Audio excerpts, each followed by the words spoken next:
Hi, welcome to Orozco's Lectures. I am Jose Orozco, and these are my lectures. This lecture is a pre-calculus lecture. I hope you enjoy it.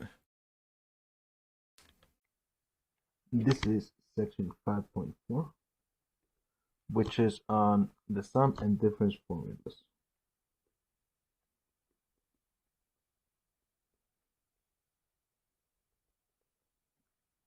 All right, so let's first go over what those formulas are. So we've got sine of u plus v is equal to sine of u times cosine v plus cosine u times sine v. And that's sine, cosine, cosine, sine. All right, notice here that the plus stayed a plus. So that's the sum formula for sine. Sum of u plus v is sine u cosine v plus cosine u sine v. If we were doing the difference formula, then sine of u minus v would be sine of u cosine v minus cosine u sine v. So the plus stays a plus, the minus stays a minus. All right, but the pattern again is sine, cosine, cosine, sine. And notice the order of the angles. I stay with uv, uv, uv. So that's sine. Let's look at cosine. Cosine of u plus v is cosine, cosine, sine, sine. So it's cosine u times cosine v. And in here, this plus is actually going to become a minus. So minus sine u sine v. All right. So the plus becomes a minus. And that's the formula for the sum of two angles inside cosine. Now, if we have cosine of u minus v, then this becomes cosine, cosine, sine, sine. That pattern stays the same, but the minus becomes a plus, right? So in here, with sine, the signs stay the same, plus, plus, minus, minus. With cosine, the sign changes. The plus becomes a minus, the minus becomes a plus. Now let's talk about tangent. Tangent of u plus v is equal to tan u plus tan v over 1 minus tan u times tan v. So in here, the plus up here stays a plus up here, and on the bottom, it is a minus. With the difference formula for tangent of u minus v, well, that plus becomes a minus, and this minus becomes a plus. All right, so the signs changes in every single one of those. Let's move this up a little bit. There we go. All right, so those are the sum and difference formulas for all of these. In general, I would only recommend memorizing these up here, all right, because you can always come up with a tangent one, because you know that, well, that tangent is sine over cosine, so you could just use these identities up here. All right, but definitely memorize at least these two up here. All right, now let's look at why one of these would be true. So I'm going to prove the first one. All right, so let's look at the proof of sine of u plus v being equal to sine of u times cosine b cosine v, there we go, plus cosine u sine v. So let's look at a couple of triangles here. So let's start by drawing some shapes here. Let's say that I have a triangle like this. Ooh. Let's try that again. There we go. Where this angle down here is a right angle, excuse me. So it makes it overall a right triangle. And let's add another triangle to this way. So, well, let's actually make it a straight line. So that this is a right angle there, right? So that one right there is also a right angle, all right? So what I'm going to do here is I'm going to call this blue triangle down here, or this angle down here, angle U, and this angle over here, angle V. And let's look at each of these triangles separately. So perhaps I'll make some space this way. And oh no, I've run out of space. Let's do it this way. Shift this a little bit to the left, or to the middle. And yeah, all right. So let's get rid of some of the information. So let's make a, there we go. And let me just add this last line on this again. So it's a straight line. Okay, there we go. So in here, if in the blue triangle, I call this the hypotenuse sub 1 or h sub 1. And if in the green triangle, I call that hypotenuse sub 2. Well, then we know that in general, sine is opposite over hypotenuse, right? So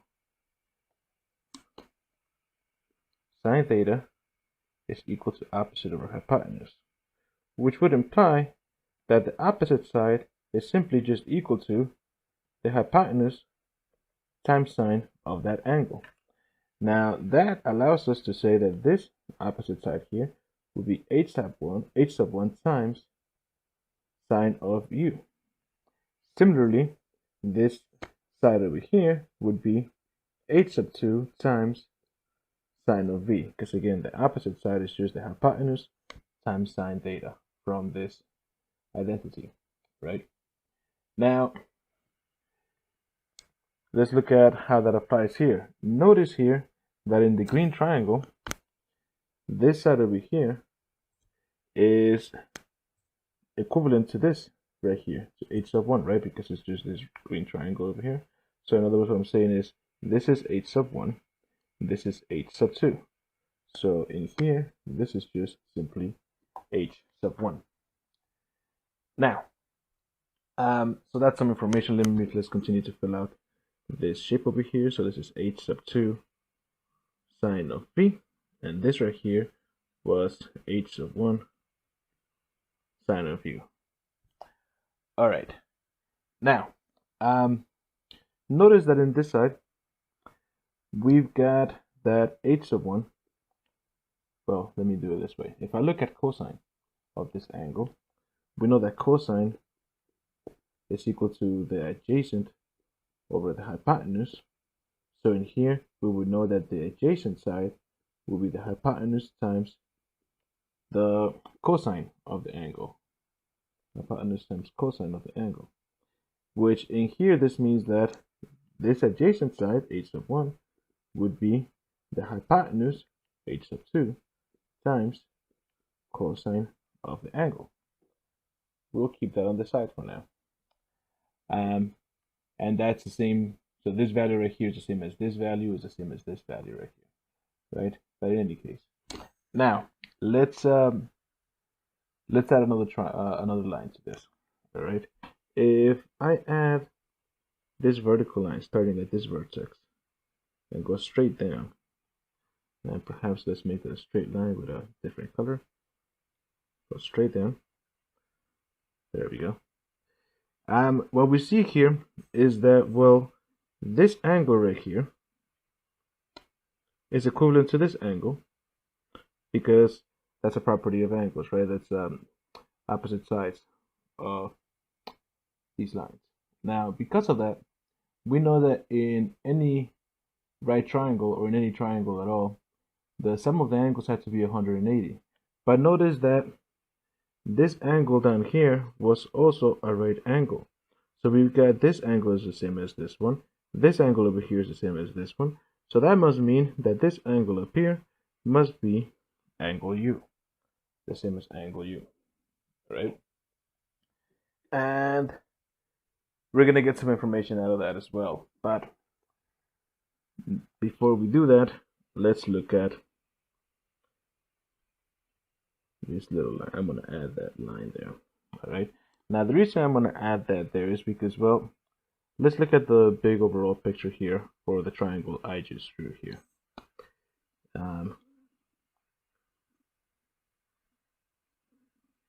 In here, if this right here is u plus v, right, then this side over here is just that length, so that's just h sub 2. And here, this would be the opposite side to this angle, and this is a 90-degree angle. So we know that the opposite side, just like we did over here, would be just h sub 2 times sine of u plus v, right? And that's this entire height right here. Notice that that's this entire height over here. And essentially, by adding this dotted line here, it allows me to break this up a little bit more. Part of it, so essentially I'm going to break it up this way. I'm going to say this is this piece right here. It's like maybe approximately there. So it's this piece plus that piece, right? So that entire thing is that. But this little piece down here at the bottom is the same height as this one. So what we have here is that this side is really equal to, well, this bottom piece down here. Again, this bottom piece is this bottom piece, which is this over here. So we know that that's just h1 sine u. So h sub 1 sine of u. And then this piece up here, well, that's this piece up here. Now let's look at that, right? In here, notice that, well, let's go ahead and look at that triangle separately. And let's see what color I haven't used yet. Not too many colors, I guess I'll go to red. If I look at this triangle here,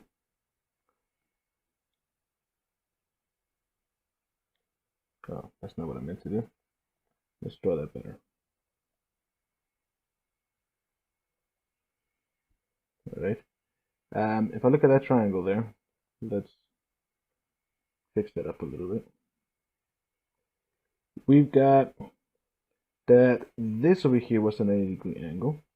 We've got this side up here is angle u. We knew this side over here was h sub 2 sine of v from before, right? I want to figure out this height. That's this height over here, right? So that's this.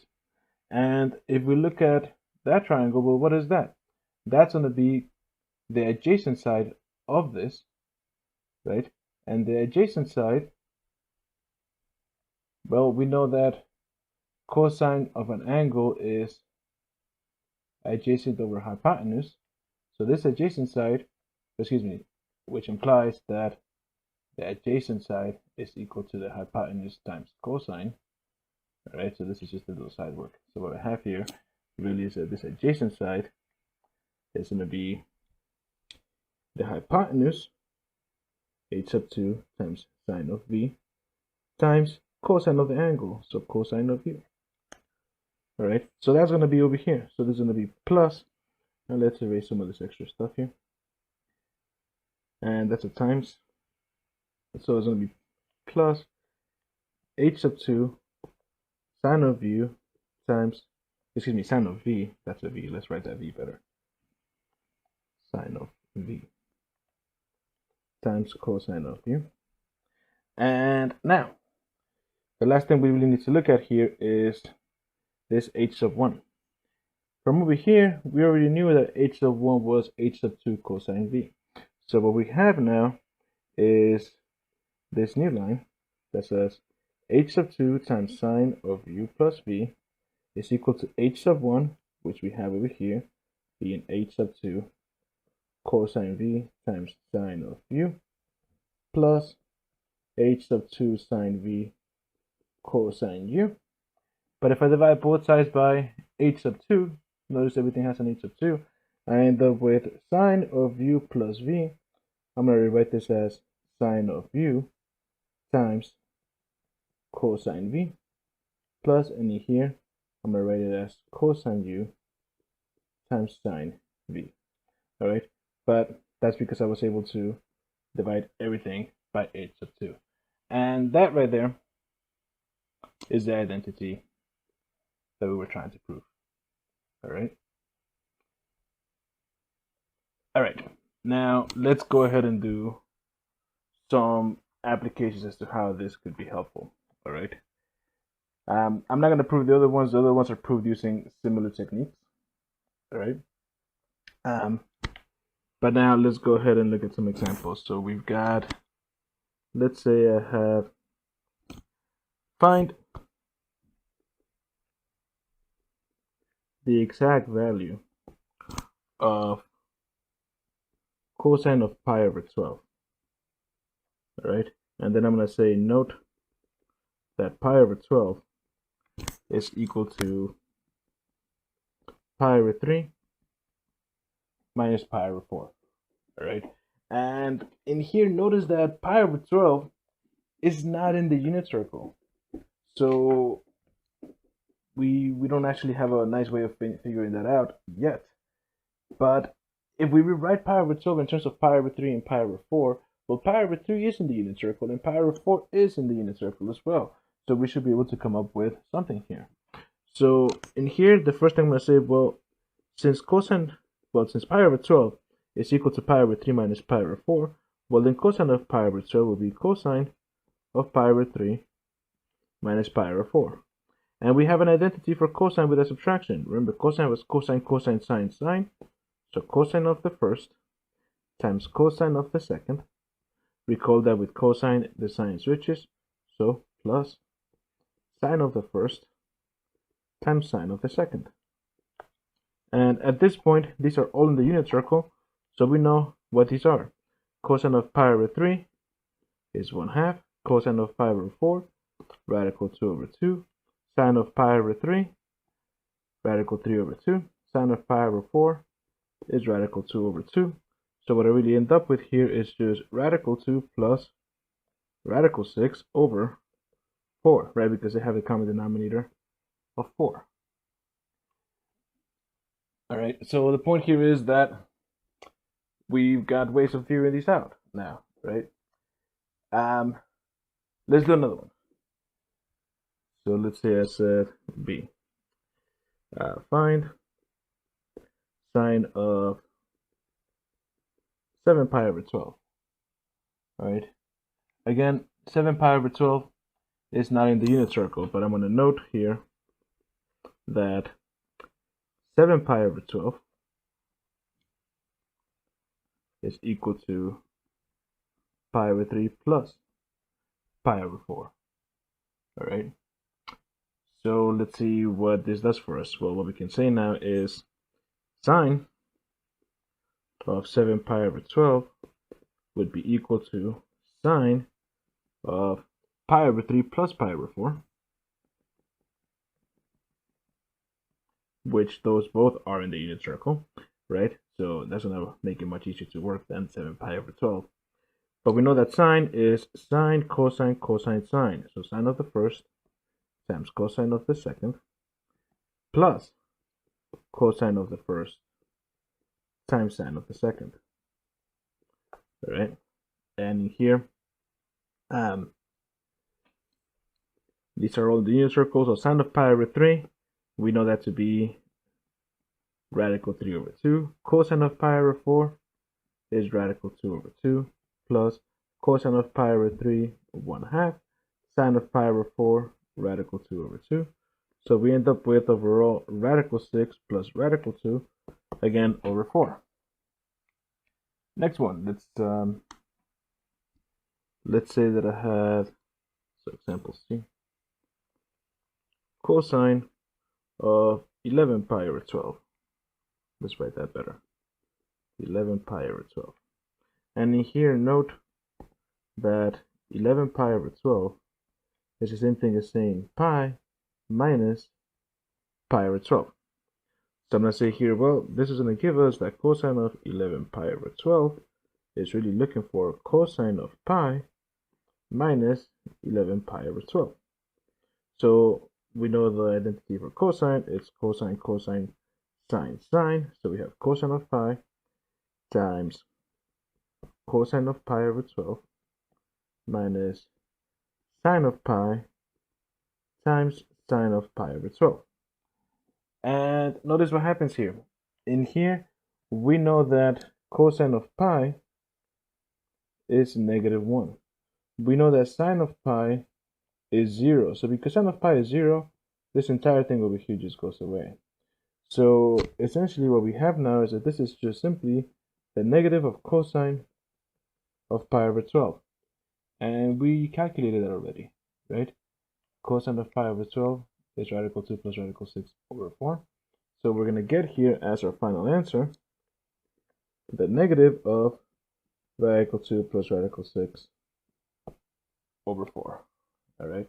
If you really wanted to, you can rewrite it as negative radical 2 minus radical 6 and all of that over 4. But in any case, the point here is that we could start finding the trigonometric values of fractions that are not, or angles that are not within the unit circle, right? Now, let's see how we can take this idea further. So, example D. Let's say that I said, find cosine of u plus v, given that sine of u is equal to 12 over 13, where u is between 0 and pi over 2, and cosine v is equal to -3/5, where v is between pi over 2 and pi. All right. So in here, we're gonna say, well, let's look at each of these and make triangles out of this information. All right. So I'm gonna make a blue triangle out of this information over here. So information for u. So what do we know? We know that our angle u is between 0 and pi over 2. So let's go ahead and put that on here. And if I start by drawing my triangle there, well, let's draw that better. I end up with this triangle here, right? We know it's between 0 and pi over 2, so it had to be in the first quadrant. And this is my angle u. And we know that sine of u is 12 over 13. We know that sine is opposite over hypotenuse, so 12, 13. Now this is a nice triangle because it's a 5, 12, 13. So this side down here would be 5. Similarly, I'm going to do this over here in yellow. So for angle V, what do we know? Well, we know that from this information right there, we're between pi over 2 and pi, meaning that we must be in the second quadrant for that one. So let's go ahead and draw our triangle in the second quadrant. All right, where this down here is the right triangle, and this is my reference angle V. So we know that cosine is adjacent over hypotenuse, meaning this side is -3, this side is 5. Remember, the hypotenuse is always positive. This would tell us now that the opposite side here is simply 4, and it is a positive 4 because we're in the second quadrant. So from there, well, what can we do here? We're looking again for cosine of u plus v. Cosine of u plus v, we know that to be cosine, cosine, sine, sine. So cosine u, cosine v, minus sine u, sine v, right? And we can figure out all this information from these triangles, right? Because, well, I can say here now that cosine of u is adjacent over hypotenuse, so 5 over 13. Cosine of v from here is -3 over 5, minus sine u, sine is opposite over adjacent, so 12 over 13, times sine v is 4 over 5, right? And that was supposed to be yellow, but that's okay. Multiplying this out, we end up with -15 minus 48 over 65, right? 13 times 5 is 65, and they both have the same denominator. At that point, well, 5 times -3, excuse me, -15 minus 48 is negative 63. And we have that over 65. All right. Let's look at another one like this. All right. Let's say, so that was example D. E. Let's say that I said find sine of u minus v, given that tangent of u is equal to 12 over 5. And this is where u is between, let's say, 3 pi over 2. No, excuse me. Pi and 3 pi over 2 is what I meant to write here. Pi and 3 pi over 2. And that secant of v is equal to, let's make it negative 7 over 3. And there, our v is going to be between pi over 2 and pi. All right. So let's see what we can get out of this. Well, let's start by drawing the triangles. And again, I'll do the top information in blue and the bottom information in yellow. So let's look at the triangle for u. So we're going to say, well, we have u being between pi and 3 pi over 2. So that means that we have to have it down here somewhere. All right. Where this is a 90-degree angle. So that's our angle u. And tangent is 12 over 15. Now we know that tangent is opposite over adjacent. So we end up with the opposite and the adjacent. However, because we're working in quadrant 3 there, these both need to be negative. For triangle V, well, let's go ahead and draw the information that we've got. Now we're told that secant of V is equal to negative 7/3, and that V is essentially in the second quadrant. So let's go ahead and draw our triangle there, where this is a right angle, and that's a reference angle V, not U, V. There we go. Now, secant is the reciprocal of cosine. Cosine is adjacent over hypotenuse. So in this case, we end up with hypotenuse over adjacent. And we know the hypotenuse is always positive, so the adjacent would have to be the negative one here. Now, this is not a nice Pythagorean triple. So what we need to do is use the Pythagorean theorem to figure out side B. And we know that in here, B is going to be a positive value because it's in the second quadrant.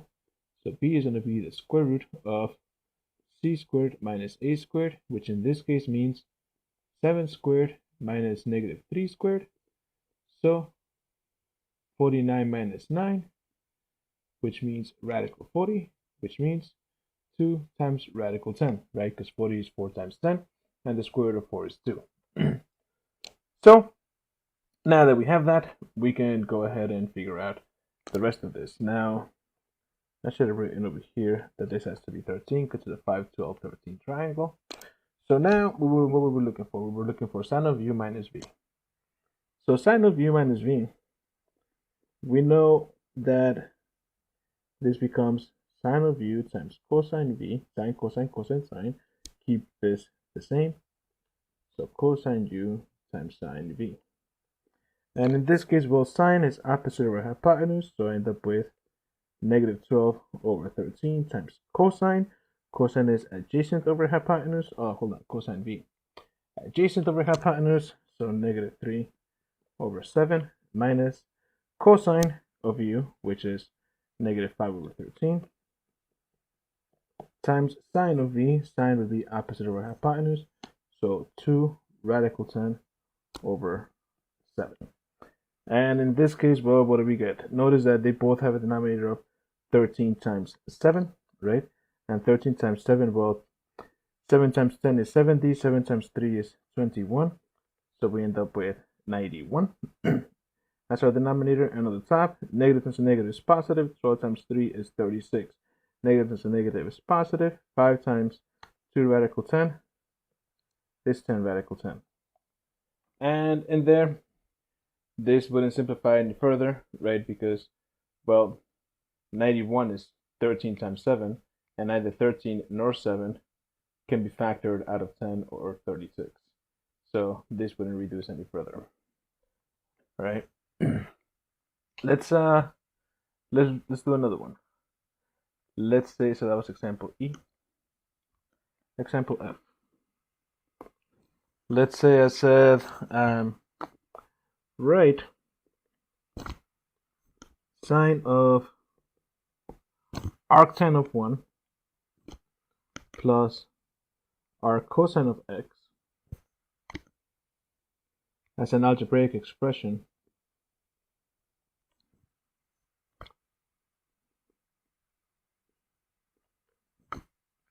with no trig.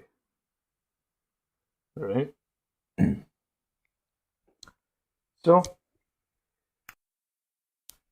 excuse me. The very first thing I'm going to do here is look at this as, so we have, you get sine of arctan of 1 plus arc cosine of x.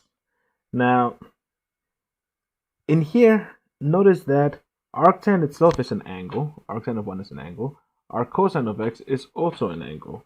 So what we really have here is sine of u plus v. All right.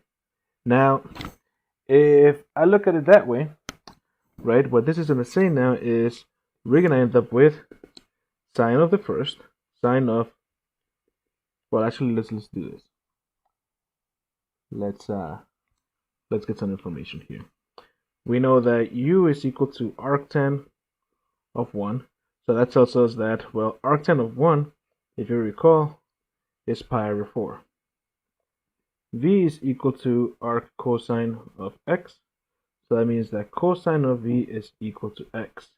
Now this is helpful because what we can do here is rewrite this as, or come up with a triangle here. And since we know that cosine of cosine of v is equal to x, it's the same thing as saying x over 1. So here's v, here's our 90-degree angle. So cosine is adjacent over hypotenuse, giving us that the opposite side here is going to be the square root of 1 minus x squared. All right, so that will come in helpful. So essentially what I'm saying here is that this sine of arctan 1 plus arc cosine x becomes sine of pi over 4 plus arc cosine x, which would be, well, sine is sine, cosine, cosine, sine, right? So we're going to have sine of pi over 4 times cosine of arc cosine of x plus, I mean, perhaps I should have done this in the next line. Oh, that's not what I meant to do. There we go. Plus, so sine, cosine, cosine, sine. So cosine of pi over 4 times sine of arc cosine of x. Well, sine of pi over 4 is just simply radical 2 over 2. Cosine of arc cosine of x is just simply x. Cosine of pi over 4 is radical 2 over 2. And sine of arc cosine of x, well, arc cosine of x, right? We said that arc cosine of x was just v. So we're just looking for sine of v here. So sine of v, sine is opposite over hypotenuse, so it's just the square root of 1 minus x squared over 1. But over 1 doesn't do anything, so I'm just going to write it as square root of 1 minus x squared. And at that point, well, let's see that these both have a radical 2 over 2, so perhaps we'll factor that out. So we can write it as radical 2 over 2 times x plus the square root of 1 minus x squared. All right. Now, these properties that we just found can help us prove some other things, right? So what letter am I at? F. So G. So by that I mean we can also use these properties to prove some identities, right? So if I have something like sine of x minus pi over 2, I want to show that this is equal to negative cosine of x. And in here, well, we know that when we're proving identities, we start on one side and we want to end up at the other. So I'm going to start on the left side and say that sine of x minus pi over 2 is equal to, so I'll start on the left hand side. Well, we know that this is sine, cosine, keep the sign the same, minus cosine, sine. Cosine of pi over 2 is 0.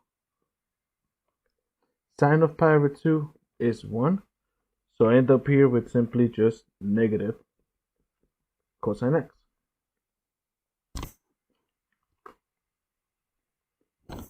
I can use it to simplify, right? So if I said simplify the following, cosine of 3 pi over 2 minus theta, right? And well, I can apply the same idea here and say that, well, cosine of 3 pi over 2 minus theta, I know that cosine is cosine, cosine, sine, sine. So cosine of the first times cosine of the second. This minus becomes a plus times sine of the first times cosine. That's me.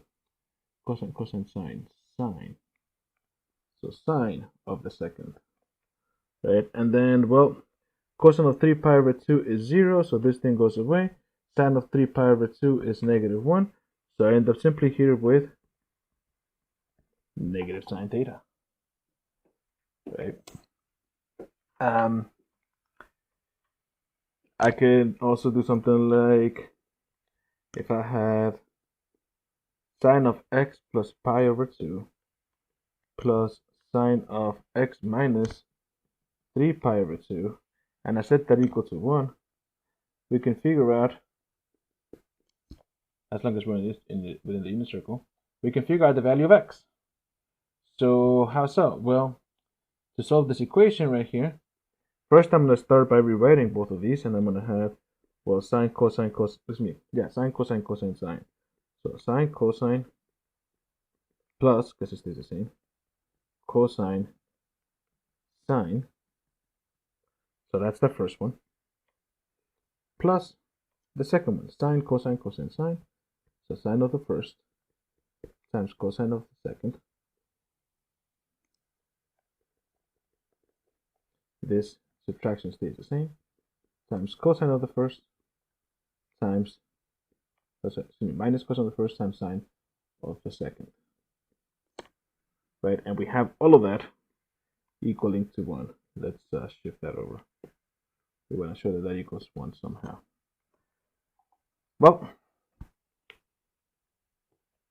or we're going to solve for the value of 1. Sorry. Cosine of pi over 2. Cosine of pi over 2 is 0. Sine of pi over 2. Sine of pi over 2 is 1. Cosine of 3 pi over 2 is 0. Sine of 3 pi over 2 is negative 1. Because this cosine is 0, this part goes away. Because this cosine is 0, this part goes away. So what we really end up with here is cosine plus negative cosine. Let me write that down. Cosine of x plus a negative cosine x times a negative 1, right? Because it's negative 1. And we have that equaling to 1. So we really have here 2 cosine x is equal to 1, right? Because this negative times a negative is going to make it a positive. So cosine plus a positive cosine is 2 cosine. Telling us here that cosine of x is equal to 1/2. And, well, where does that happen on the unit circle? Well, that would happen where x is equal to pi over 3, or at 5 pi over 3. All right, and again, that's from the unit circle. So the point here is that these identities also allow us to solve equations as well as prove other identities. All right. In any case, that is the end of 5.4. Wasn't that fun? If you think I made a mistake somewhere, you're probably right. Tell me all about it in the comments. If you feel you learned something from me in this video, hit the like button, hit the subscribe button, but more importantly, share it. Share this video with your classmates. And remember, you don't have to like math in order to be good at it. But you do have to be good at it. I am Jose Orozco. Goodbye.